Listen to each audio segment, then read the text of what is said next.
Good morning, everyone. Thank you for your patience. My name is David Woodward. I am the Executive Director of the Meetings and Conventions team at Tourism Calgary.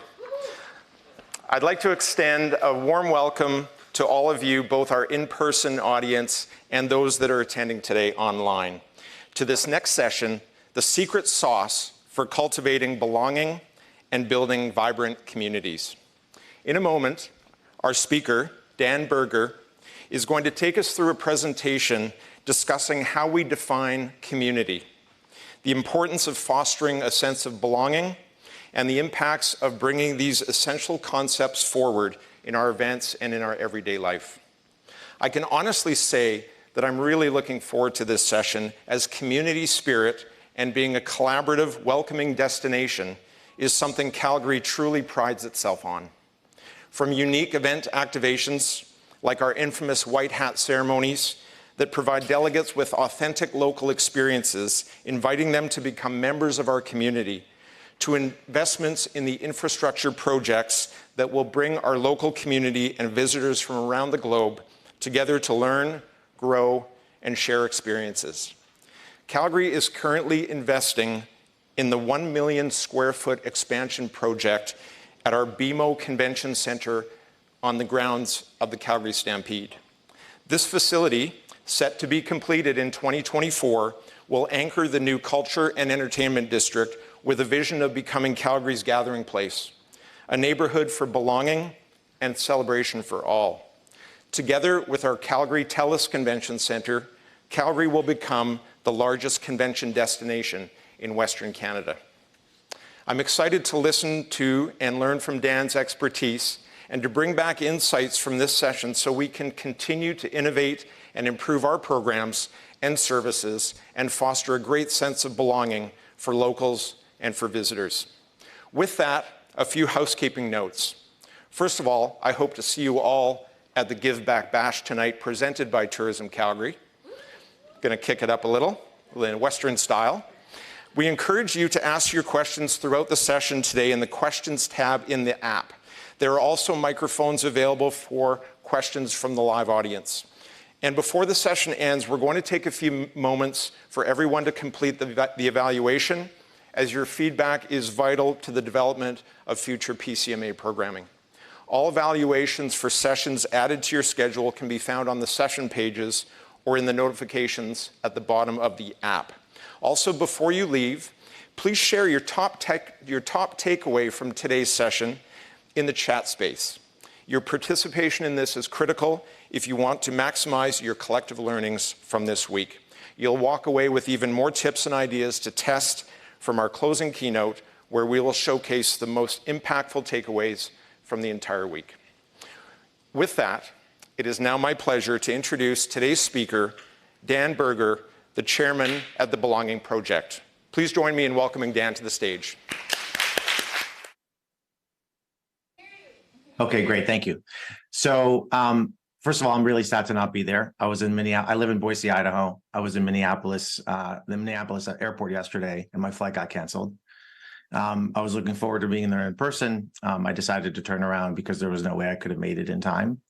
For those who don't know, my name is Don Berger. It's spelled Dan, pronounced Don. I've never met Mr. Wordwooner in person, but unlike the hot mic issue he had, I'm not in an airport bathroom stall, as you alluded.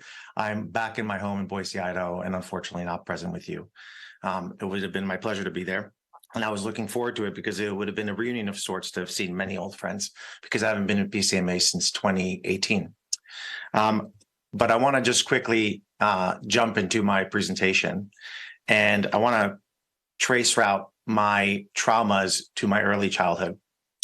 From the day my biological mom gave me up for adoption, I lacked the sense of belonging virtually all humans have. And so from that moment forward, I've been looking to fill that void and find belonging elsewhere.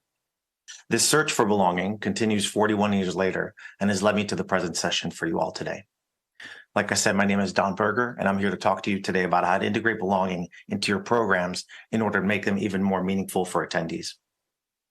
My belonging traumas didn't end at the age of 5 days old when I was adopted. They continued into the 4th grade when I immigrated from Israel. My name is Hebrew, which is why it's spelled Dan, pronounced Don. And when we immigrated to the States when I was 9, I didn't speak a word of English.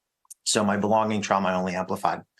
I remember sitting in fourth grade and everybody just came back from, it was a class of 24 people. So everybody in the class applied for choir. And myself and a Russian immigrant named Eugene were the only two students out of 24 who didn't get into the choir. So belonging traumas only continued into elementary and middle school.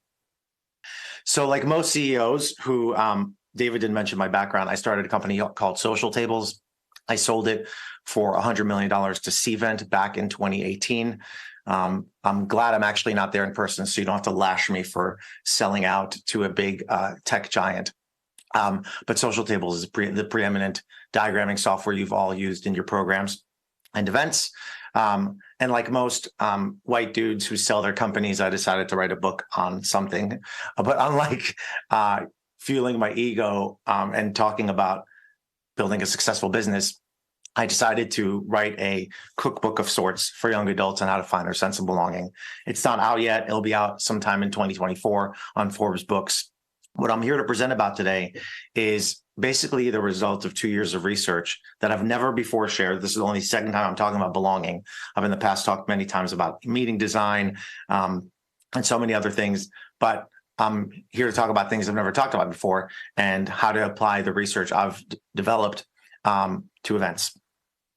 So belonging is a core human motivation. I don't have to tell you that Maslow put it smack dab in the middle of his pyramid. But what most people don't know is that 20 years after Maslow came out with his pyramid, he came out with a second version of his pyramid, which again had belonging right in the middle of it.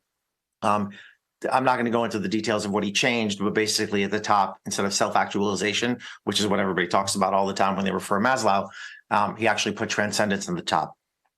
What happened 50 years later in 2010, when Kenrick and colleagues out of the University of Arizona researched Maslow, they said this is a construct we subscribe to as if it's kind of like par for the course in social psychology, but does it actually hold any water? And the reality is that Maslow actually was not the most, didn't really follow the scientific method as well as he should have. He only really interviewed his rich white male colleagues who already kind of self-actualized, but so it wasn't really a statistically valid experiment by any means. But what happened almost, a century later is that his findings were actually validated. And again, while the top of the pyramid is questionable, you'll see it's no longer transcendence or self-actualization. It's now parenting, actually, because that's why we're all on this planet. But affiliation, which is also another word for belonging, is again smack dab in the middle of the pyramid. So we can say with near confidence or near absolute confidence that belonging is a core human need. But when human beings give up on finding belonging, things take a turn for the worse. And I don't think you need to look much further than probably the city where you're from in order to realize what happens when people don't have a sense of belonging. The pandemic clearly only made things worse, but as of 2019, more Americans were living alone. That changed a little bit when people were moving back with parents, for example, to save money. But the trend continues where a share of American households with just one person is almost at a third at the present time. Deaths of despair, which are suicides, overdoses, alcohol-related deaths, are again at an all-time high. And that's what happens when people are lonely and don't have a sense of belonging. And generally, mental health issues are at an all-time high. You can see by this graph right here. Again, just in the last few years, the number of episodes people have had, especially young adults, has increased. In fact, it's been so serious that Surgeon General has said that mental health and isolation and loneliness are actually an epidemic.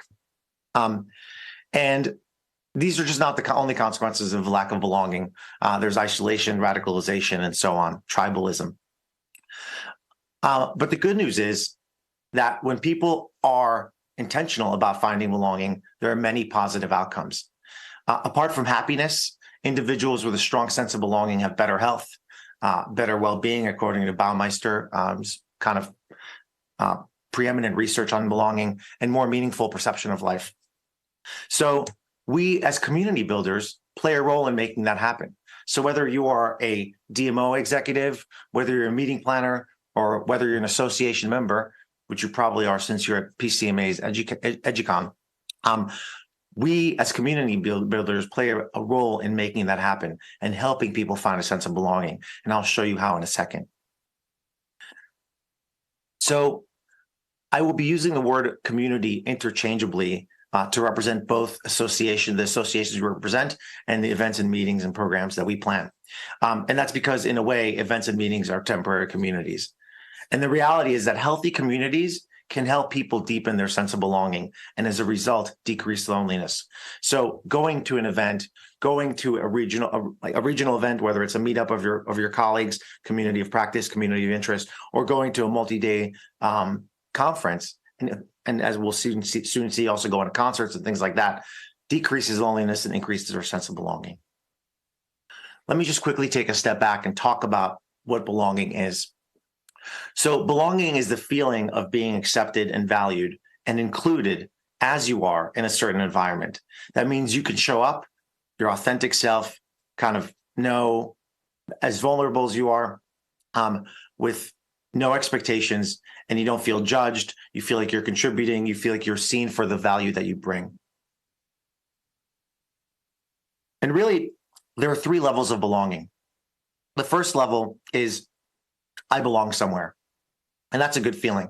I've always thought that the worst words in the English language were you don't belong here. And we too many times hear that in our tribal kind of confrontational news cycle these days.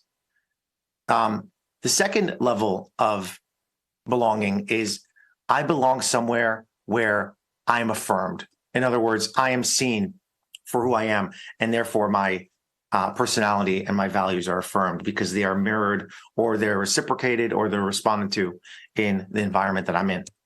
And then finally, there is I belong somewhere where I'm affirmed and where I share commonalities.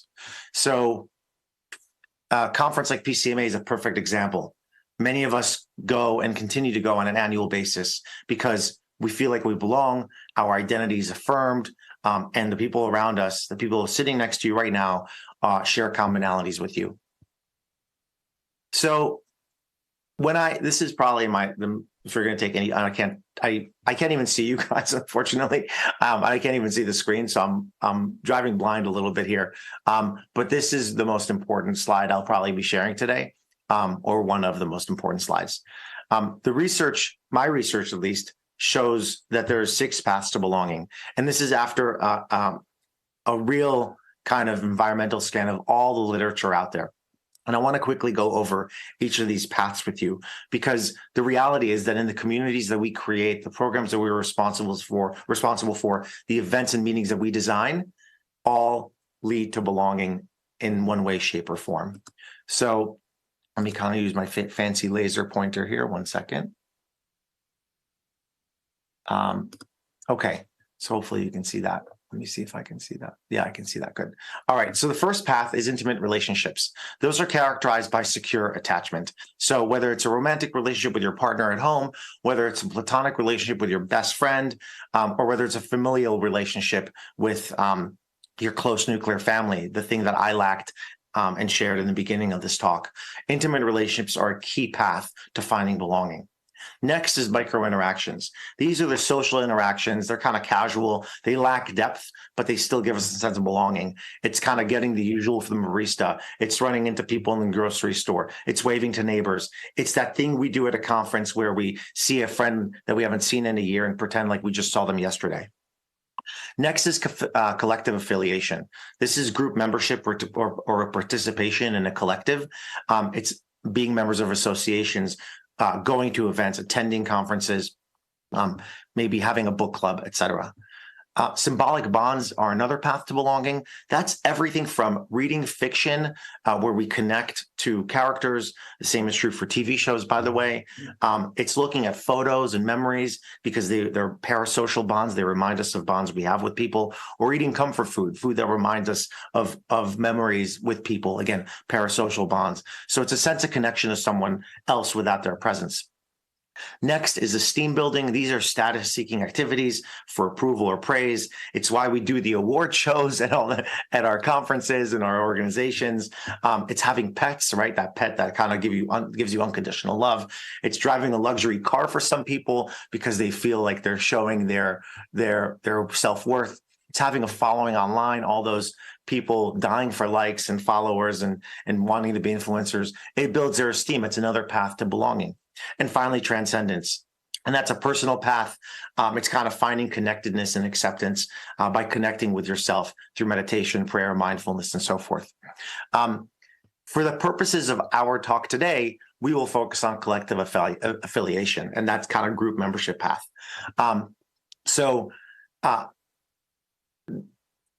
The reality, though, is that it's my favorite path. Not just because I'm an event professional in the hospitality industry, but also because it is an indirect path to many other paths.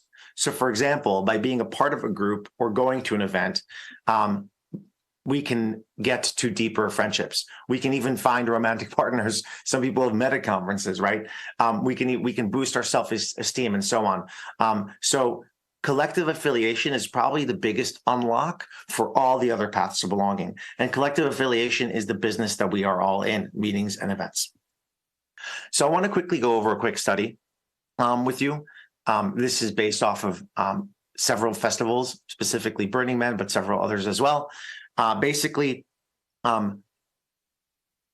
folks that go to events report having transformative experiences at these mass gatherings over time.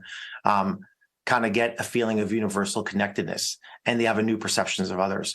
In fact, their generosity towards others continues for 6 months following that attendance.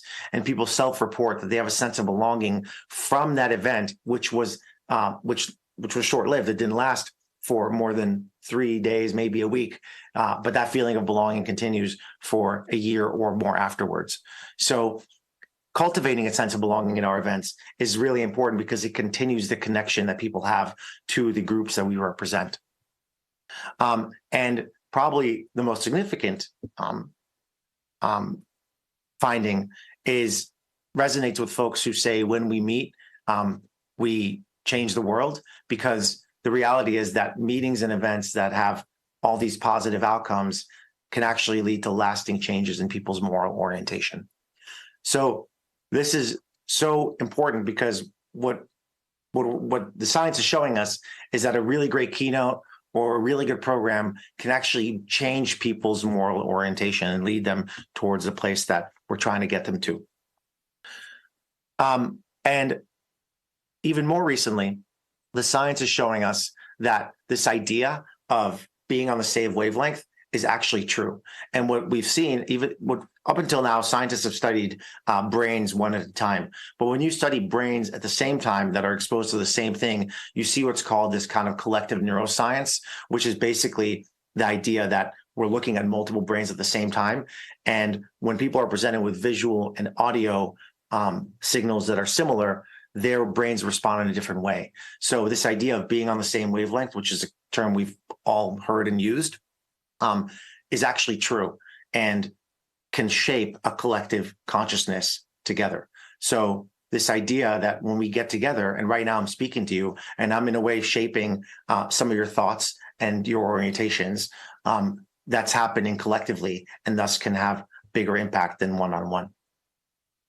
But I want to just ground us and remind everybody that we're talking about communities of practice. And communities of practice, as Lev and Wagner have said since kind of when they started studying in the 90s, and that's kind of our business, really shares 3 elements. Domain, which is a shared field of interest, PCMA, hospitality, meetings and events. Community, where members engage in joint activities and educational programming, whether it's online or offline, or the regional stuff. There's always community happening at PCMA and at your home association. And then practice, this kind of environment and learning and culture of knowledge sharing. That's what makes a community of practice different than other communities, whether it's a community of interest where people are just basically into skateboarding or whatever, or whether it's a meetup where people are going to exchange some ideas. Communities of practice have these 3 distinct elements. So the reason I share that is because we can customize our programs with different belonging personas in mind. In other words, there's different types of folks, and different folks have different belonging needs. So if we keep the different personas in mind, we can actually think about how to create better programs for helping people find belonging in a more individualistic way. So this is probably my favorite part of my research, and it really talks about the fact that there are four belonging personas. So here on this 2x2 matrix, again, let me get my fancy laser out. The y-axis represents a need to belong, and that represents an individual's inherent desire to form and maintain strong, stable interpersonal relationships. This is based off of research by Baumeister and Leary in the 90s, where they showed that the need to belong is an independently, statistically valid construct that's right up there with different things like attachment style and all these other, or the big five, you've heard of them, these personality type things. Need to belong is a unique scale that's independent. So some people have a high need to belong, some have a low need to belong. I have a very high need to belong because I'm adopted, because I'm an immigrant. You may have a high need to belong because of other reasons, or you may have a low need to belong, and that decides a part of your belonging persona. The other piece of it is this x-axis, and I refer to that as attachment anxiety. And attachment anxiety indicates the extent to which an individual worries about rejection or abandonment. So people with social anxiety, like me, when I first moved to this country, I was really fearful of social interaction, so I kind of hid behind my computer, sort of like I'm doing now, although not intentionally. So this low attachment anxiety and then high attachment anxiety. So I'm going to walk you through the four belonging personas that fall within these quadrants. So there's secure belonging, and secure belonging refers to as individuals who confidently seek and maintain deep, meaningful relationships and enjoy being part of an active community. I would hazard to say a lot of us are kind of in this category because we are in the industry that we're in, and we're at a conference for the industry that we're in. Then there is anxious belonging, and it's folks who crave close relationships and approval, but they often worry about rejection or abandonment. So both upper quadrants are folks who want these meaningful relationships and connections, but just have a different way of attaching to them.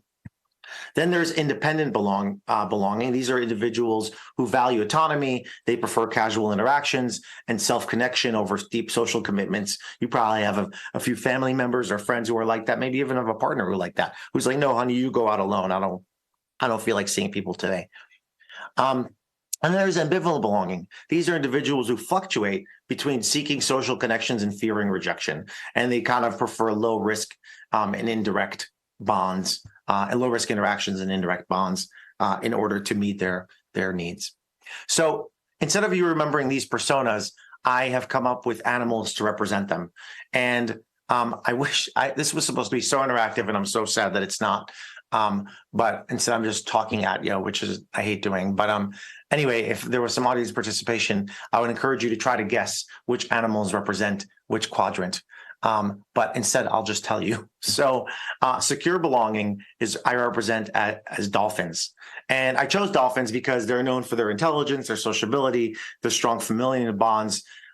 If you're in the orca family, you also like to bump into yachts together. If you've been following what's happening with the orcas in the wild. They live in pods and cooperate to hunt, play, and defend themselves. And this kind of reflects the secure belonging persona's tendency to actively seek and maintain supportive relationships. So high need to belong, low attachment anxiety, dolphins. Then there's dogs. And I think about dogs as kind of like super anxious, but a high need to belong, right? They're herd animals, they're loyal, they're affectionate, and they have this desire for constant companionship. And if they're ignored, they start whimpering or crying, and they constantly need validation and assurance from their owners or from strangers that they mean something. The independent belonging, you guessed it, it's cats. They're independent. They can be loving and affectionate, but they also want their own personal space, and they kind of balance solitude and social based on their own agenda and whatever they want to do. And finally, this kind of lower quadrant are hedgehogs. And hedgehogs are funny, and I had to do a little research to really figure this out. But they're known for their defensive mechanism, right, of rolling into a ball and extending their spines if they find themselves threatened. But they're also when they're in a safe environment, they're also quite sociable and curious. In fact, you've probably seen on Instagram, people have hedgehogs as pets. So they're kind of ambivalent because they're both thorny, but also precious and loving. So let's kind of quickly look at, now, before, you may recall, I told you the most important slide. I gave you the paths to belonging. So I'm going to quickly kind of, and I want to be like, online talks are boring usually, so I'm going to run through this and wrap up. Basically, so these are the four, these are the four quadrants with different paths that depend on what people need. So for example, if you're a dolphin, you just constantly want relationships, you want to go to groups and join groups, go to events, and constantly building your esteem. But if you're kind of this ambivalent person, you want micro interactions, you want low and not many intimate relationships, and you want some symbolic bonds in order to address your belonging needs. So the bottom line is that different belonging personas employ different belonging strategies. And I'm going to well, I guess I can go through this really quickly. I'm just very anxious about time and the way this is coming off, because I have no sense of reading the audience being remote. And I can't even. So anyway, so I'm going to quickly just go over this. So if you were a dolphin, basically there's dolphins all around us, especially these events. It's those folks who maybe look over their shoulder. Well, actually, it's probably more anxious, but it's the folks who are constantly talking to people. It's the folks that you say to them, oh, you know everybody here. Those are the folks that I'm talking about here. On the high attachment anxiety style, they have the same kind of like characteristic of running around and being energetic, but they're also sometimes looking over their shoulder. They're making sure there's nothing in their teeth, so on and so forth at the events. And in a way to kind of a design intervention perhaps is the mentor programs, the buddy systems that we have in our associations to address some of this. Folks who are cats, they're independent and autonomous. We just need to make sure that they don't have too many group interactions because they'll lose their crap. And then finally, folks who are kind of ambivalent, they just need boundaries. They need to have goals, and then they work towards those goals as opposed to just getting all anxious.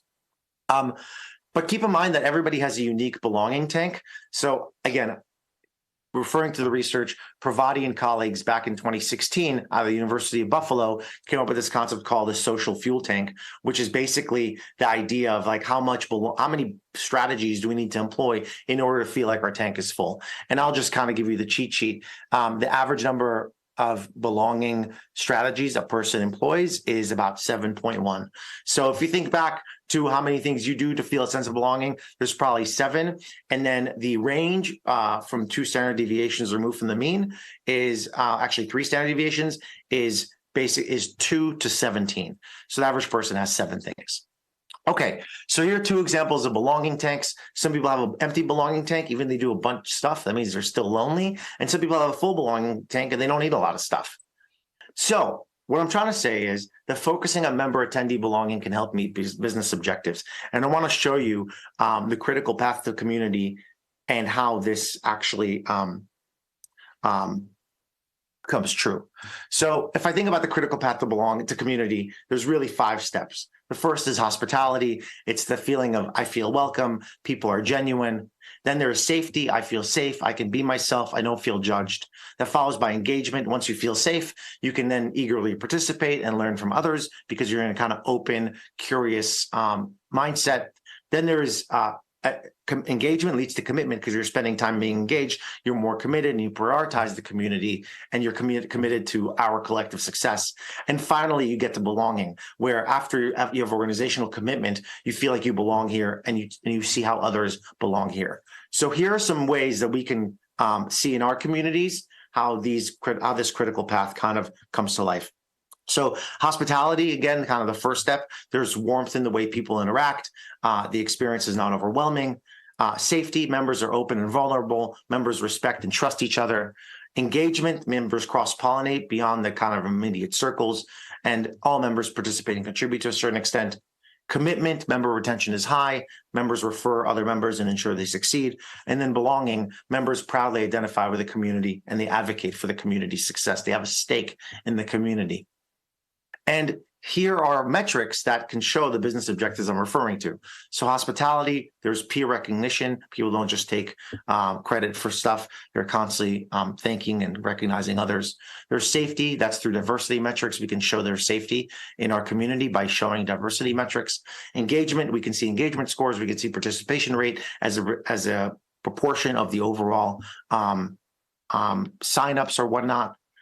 Commitment, there's retention and referrals, and then finally belonging. A lot of people attend the events and the programs you have going. They're just not renewing blindly. And then what Gallup has called the friend at work test, making sure there's people have these friends, these secure attachment relationships in the communities and the events that we produce and put together. So what are the practical implications of all of this? Well, first of all, we can focus on member and attendee belonging to drive business outcomes from retention to revenue. And again, if you drive belonging, then you can drive business outcomes because people are showing up, they're being themselves, they're being authentic, and they renew, they sponsor, and so on. We can create inclusive programming that considers different belonging personas. I talked about that. And we can implement design interventions with every belonging persona in mind. So I know I'm speaking really fast. I'm going to let that sink in. I just have 3 more slides. So the reality is that just like we're helping other people find belonging, it's never too late to refine your sense of belonging. And I kind of put this thing together called Belonging Intelligence. I'm not going to go over it. I'll have my email in the next slide. I'll share this deck with you. But basically, just like emotional intelligence, there are a bunch of things that are belonging intelligence that and those are that's a unique skill set just in order to define and refine your sense of belonging. Again, I'm going to skip over that. If you're interested in this stuff, we can connect. The best way to connect with me is to subscribe to my newsletter. You can scan that QR. It should take you to a landing page that hopefully works. And you can see more belonging stuff, and you can email me at this email address for the slides. And I'm so sorry. I'm so sad I'm not there in the flesh. I feel like an idiot wearing a suit with slippers. That's kind of the downside of living in Boise, Idaho, is that there are not many ways to get to places. And if you miss or a flight is canceled, you're kind of screwed. So PCMA really tried to work with me to try to get me there, but it would have been impossible for me to get there. So instead, I spent 12 hours in the air yesterday and in airports going round trip from Boise, Idaho to Boise, Idaho. I'm sorry I'm not there, and please feel free to reach out if you want the slides or if you have any questions. And I think somebody's also navigating questions in person.